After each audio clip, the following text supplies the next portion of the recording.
open your eyes with a big smile on your face. And thank you so much for the wonderful meditation. And I can feel the energies already. And always have a glass of water. Thank you so much.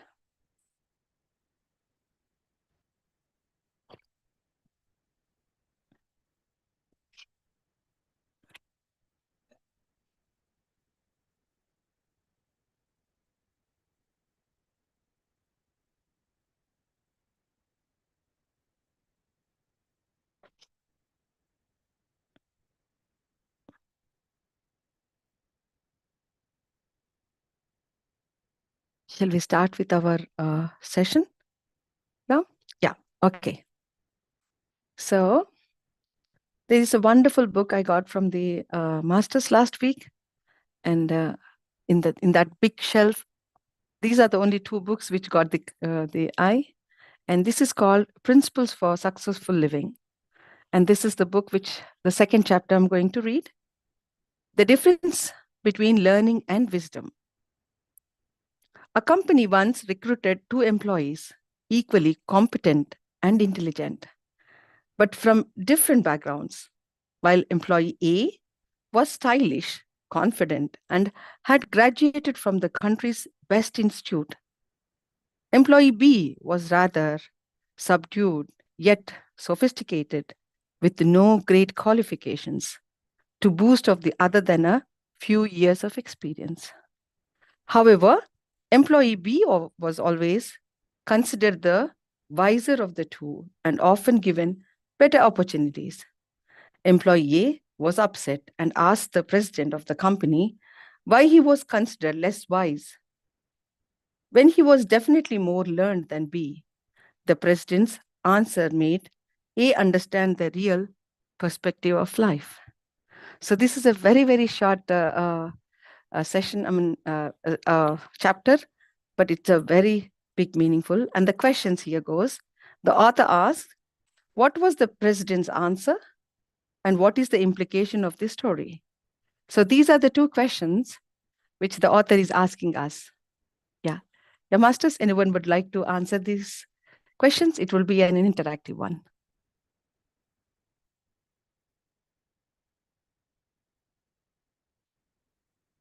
Anyone can raise their hands or unmute themselves on their videos. It's a very short, small story.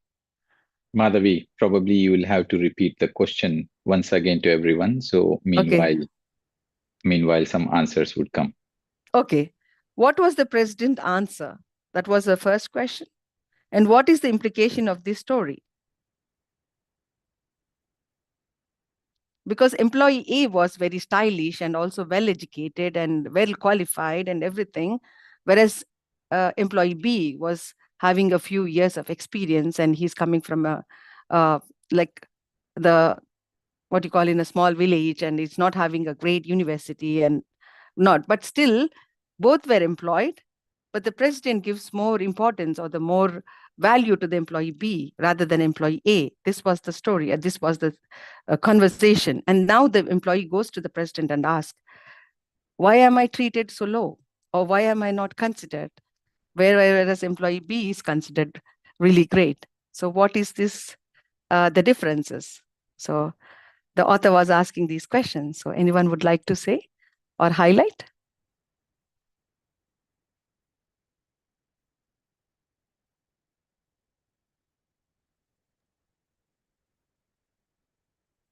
They are very silent, all of them. I think they are still in the meditation mode, I think. Yes, Sridharji. I think the president's answer should be the results and values than the way the appearance, I would say. So the appearance can be it's a good. There is a book called Good to Better. So this Good to Better is written by one of the ex-CEOs of Microsoft. In that, similar question is given. So A, B, C, D, E, A, B, C, D. There are four employees. Each employee has got various qualities, and then the D employee is committed to the company, and then he's working hard, and then the results are not so good, but he's working very hard, and then he's very honest. and then the employee A is a show-off guy, and then he does a lot of cheating, and then he even cheats the customers and gets the business. So whom do you keep? So he says just go with the employee D, because he knows the values of the company, and then he's working hard, and then he's honest. Results will automatically roll in. So that's what the result of that. I mean, I'm just comparing this book with that. Yeah, sure. Thank you so much. Yeah, it's absolutely. But here it is more qualified. He's not cheating. The A is not cheating here anything, but the A is more qualified and he's from a great university and he got a very good degree. But whereas the B has very less the experiences. So the answers were, do we have any more hand raises so that we can explain? Before the author gives the answers, I would like to ask someone else. Like Sridhar Garu has how he answered it. I think B has more life experience. Yes. Wonderful. This is Chetna. Yeah. Chetna Garu. Yes, absolutely. This is what is the actually answer is written. The employee B has more experience. That means he has a life way of dealing it, whereas the BA has learned it from the books and he has a great degrees. And this is the difference actually. So the difference between the learning and the wisdom. Learning is something we are doing with the books, learning from the different classes or from the masters. But when you put these learnings into the implementation or into your practical life, that is where you gain the wisdom. So these are the answers I will read on. What the author was saying. The president said, learning is acquired by reading books or listening to the lectures. Wisdom is acquired by reading the book that is you. That means you have to read yourself. What is the actual experience you're holding it?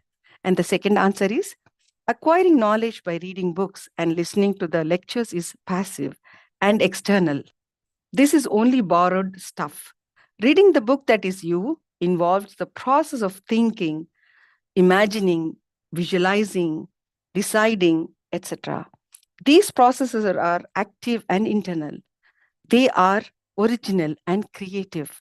The world has been able to make scientific and technological progress only through the efforts of the people who could visualize and imagine. Imagination is more powerful than mere knowledge.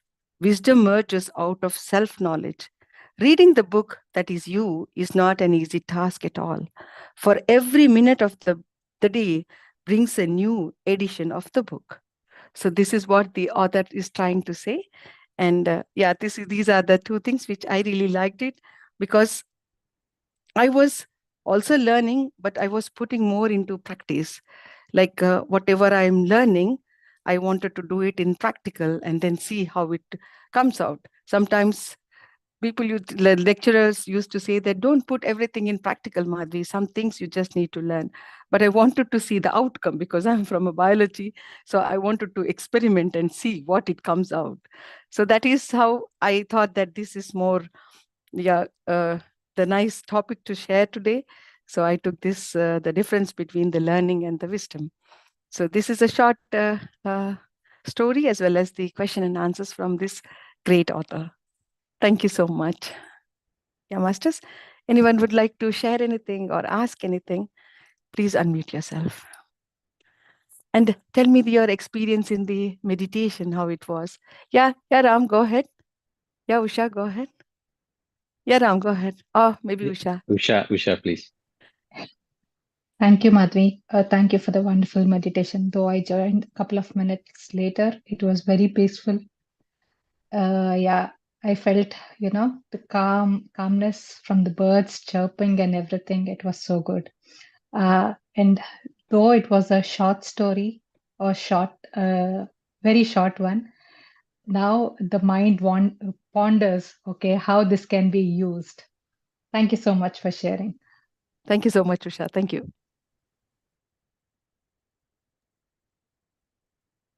Yeah, Ram, go ahead. So it's the same lines like Usha mentioned. So the story is more on a contemplative basis. for each one of us to contemplate.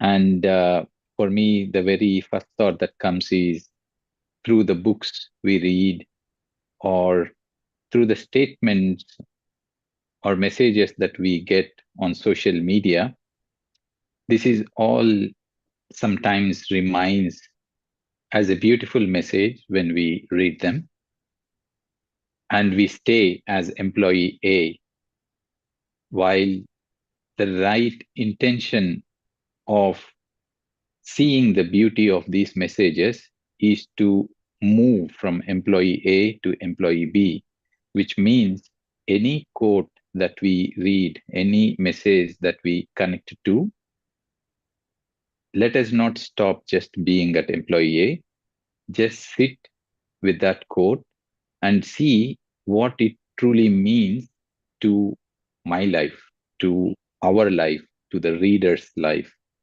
and try to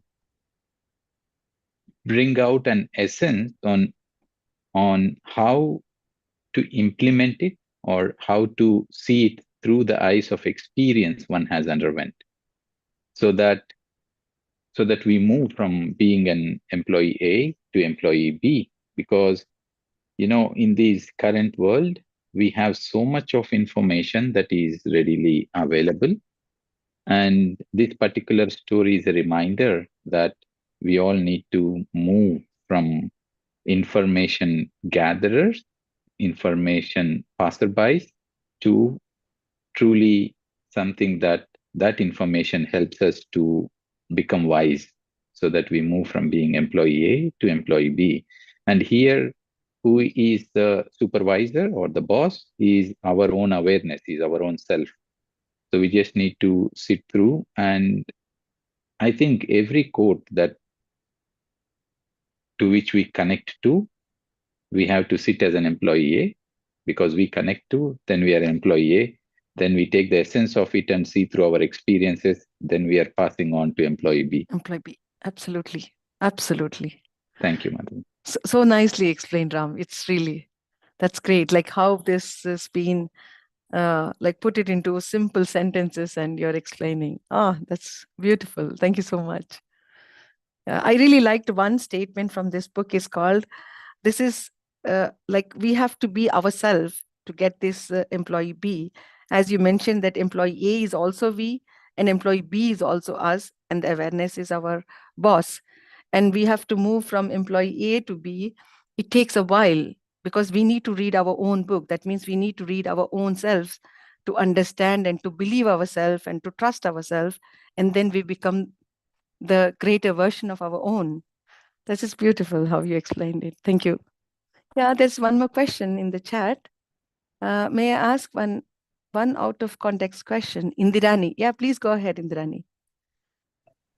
Hi, Masters. Thank you so much for the session. It was a very wonderful experience. I could feel all the energies. Thank you for that. And moving to the question, I think I got the answer when you said the employee has to move from B to A and it takes a while. Probably I have to wait to get the answer to my question. But however, since I raised, I thought it's better to ask. So I'm new to this meditation. It's only been a month or so. I started off meditation, and I'm not in these sessions regularly because of the timings, different time zone. Are you able to hear me? Yeah, sure. Go ahead. Yeah. I'm writing down the notes. Okay, sorry. So the question is I get to know about this oneness, like we are all one. All the energies is like we are all one. I get that concept. But my question is, like, if we are all one and it's all a dream, it's all our mind's imagination, the kind of life we are leading right now. So I don't understand from where this, the Mahabharata, Ramayana, all that is made up. Like, if it is just an imagination or if it's just an illusion. So how are we linking this history to the concept of illusion? I don't know how to put it in a question, but it's just been going on in my mind, and I'm not able to get out of it. So I thought, like, I'll just raise this question. I might get answer from somewhere. Sure, no worries. Thank you so much for the question. I think probably Ram is also there here, and Sridhar, Saraswati is also there. They are the great masters. I would ask them to answer this question for Indrani ji. Thank you so much. Madhavi, you can go ahead. Please share your. Please share your thoughts. Sridhar Garu, you were adding something. Please go ahead. No, maybe after Madhavi. No, go ahead. Oh my God. Go ahead, Sridhar Garu, please. Okay. Yesterday also we had similar discussion with one of our friends, so it was fresh in my mind.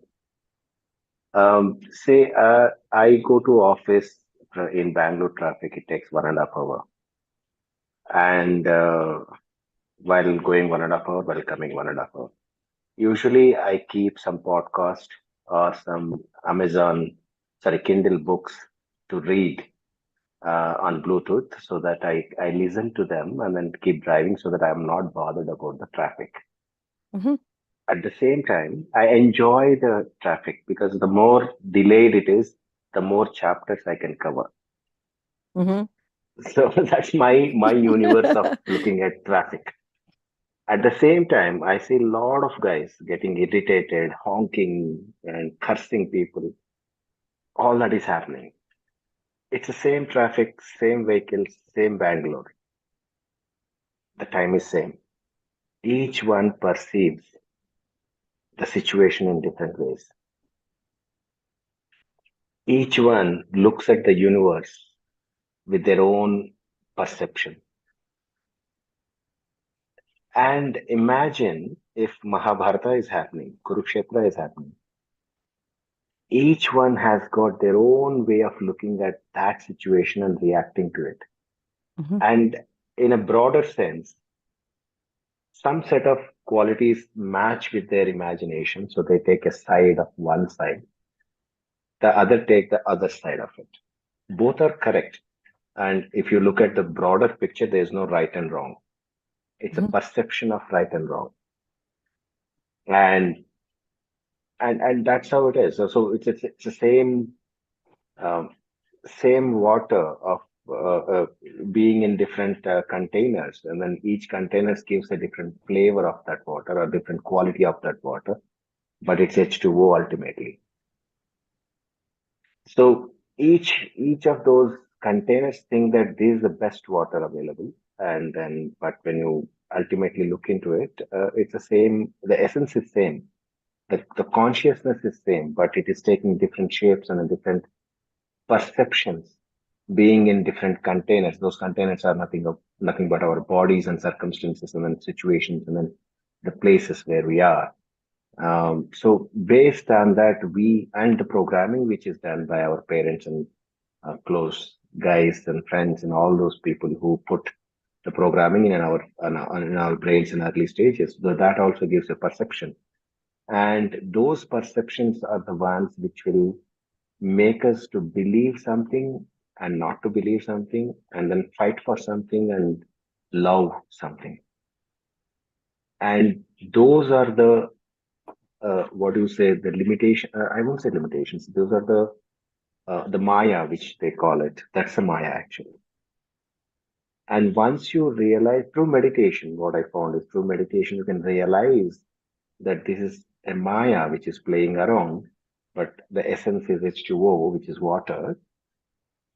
That's when the as the book was saying, from employee A to B, that's what happens.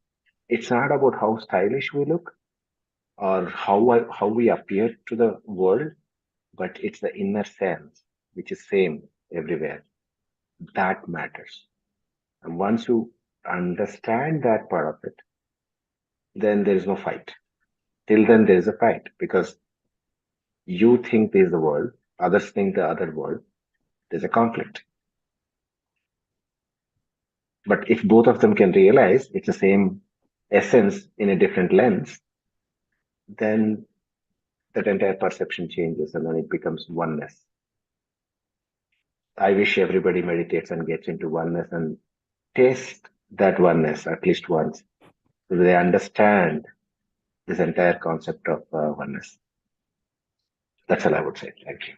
Great. Thank you so much, sir. It was such a beautifully explained it. Yeah, Indrani, did you get the answer? Yes, I got my answer. Yeah. Okay. It was just in there, but I think I couldn't get hold of it. Thank you so much for clarifying that. Yes, I can. Yeah. I can just say thanks. Thank you so much. Thank you. Thank you so much for asking the question. Yes, it is the question and answer question. So always better to clarify our minds with these questions. And everybody is learning. Here we are all learning. We are exchanging our information and we are learning from each other. Yeah, Ram, go ahead. Yeah. So there are two great masters here. So before I say something, I thought they will enlighten you. Yeah, Ram, go ahead. So, Indraniji, thanks a lot for this beautiful question. My journey as well started in the same search of answers to such questions, deeper questions, higher questions. And so I truly appreciate you for having such questions, because that is where the whole journey starts. And as you keep asking such questions and you keep listening to the answers, don't get satisfied to anyone's answers. Find your own answer. Because whatever we say is simply a sound, a combination of words, even if it is our own experience, and we are speaking through our experience, it in the end is a formation of words that reach you. That may satisfy you a bit, but that would not really take away your thirst of finding the true answer. And that will only go away when you find it for yourself. I was not satisfied when I had such questions. And I kept on listening to people. And my question was similar thing. Does God exist? People say, aham brahmasmi. Patriji always used to say aham brahmasmi. What is this kind of statement? And of course, it is coming from one of the greatest masters. So it should be true. But it cannot be true, because that is the reality I was living as well. So one has to dive deeper. The question in itself means a quest. That is from where the word question comes. And what is reality? Is a story real, or is illusion, is it real? From, it depends on perception, like Sridharji said. From the physical reality, we have a different perception. From the non-physical reality, we have a different understanding altogether. So one has to dive deeper and deeper, strive to find the answers, and never satisfy with any answer that you listen from anyone else. And as I said, these questions will drive us the whole journey.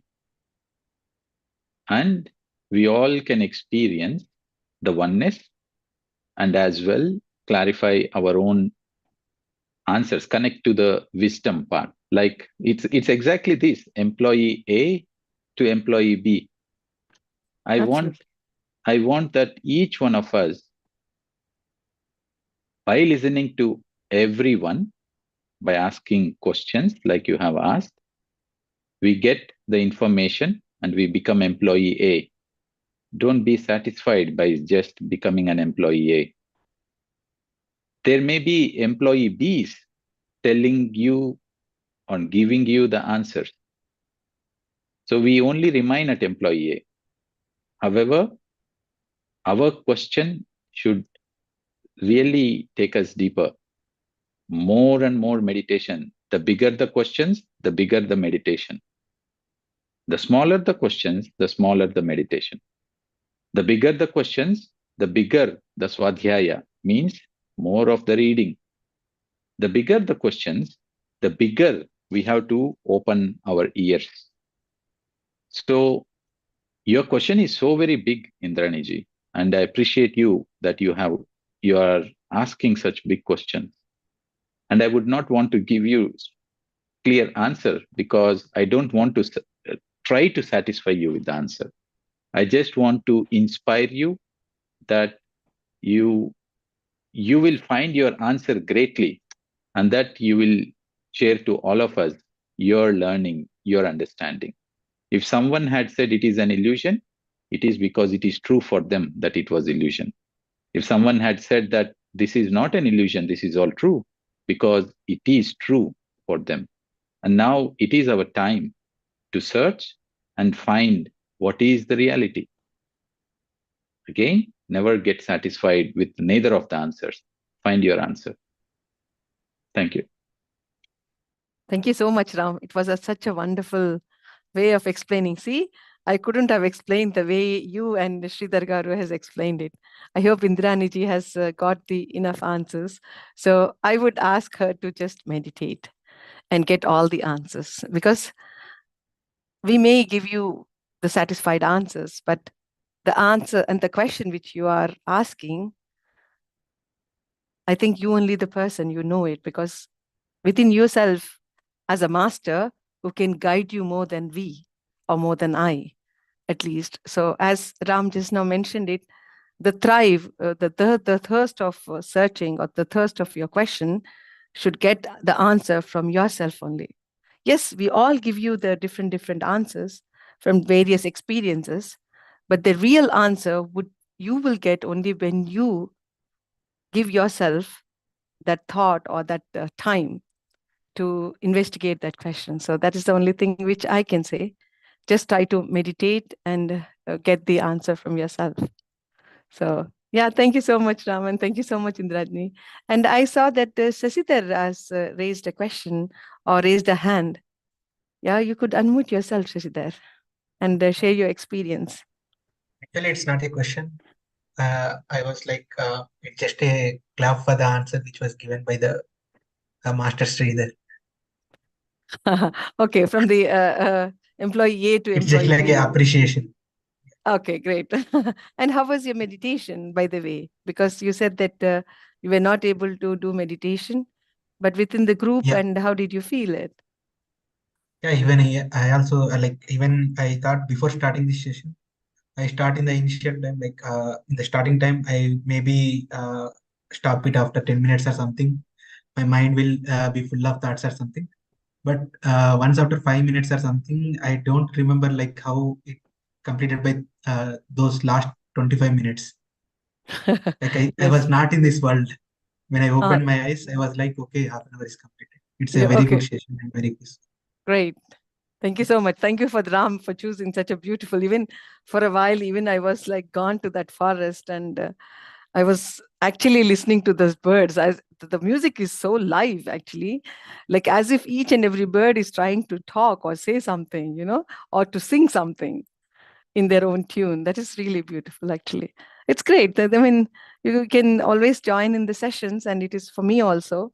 Whenever I'm not able to sit alone by myself, then I try to come in the group so that the masters guide you and then they soothe you, then you can forget it. And especially Ram session, it'll be sometimes 1 hour meditation. So we can just sit relaxed and we can go away from our world. Yeah, great. Thank you so much for your experience. Yeah, masters, anyone would like to ask anything or say anything or share anything? Okay. Can I say a few words? Yeah, for sure. Yeah, go ahead. There is a author called Peter Stopwood, I think. No, I don't remember, but he's a He's a business old author. He has written a lot of books on MBA and all that stuff. He says data gets converted into information, information gets converted into knowledge, knowledge gets converted into wisdom. So if I compare that with our situation now, there is so much of data flowing everywhere. Everybody has got their own methods, their own views. And what you require is the information out of that data. When you pick up a certain thing, that becomes information. So what we have given today is an information to Indraniji.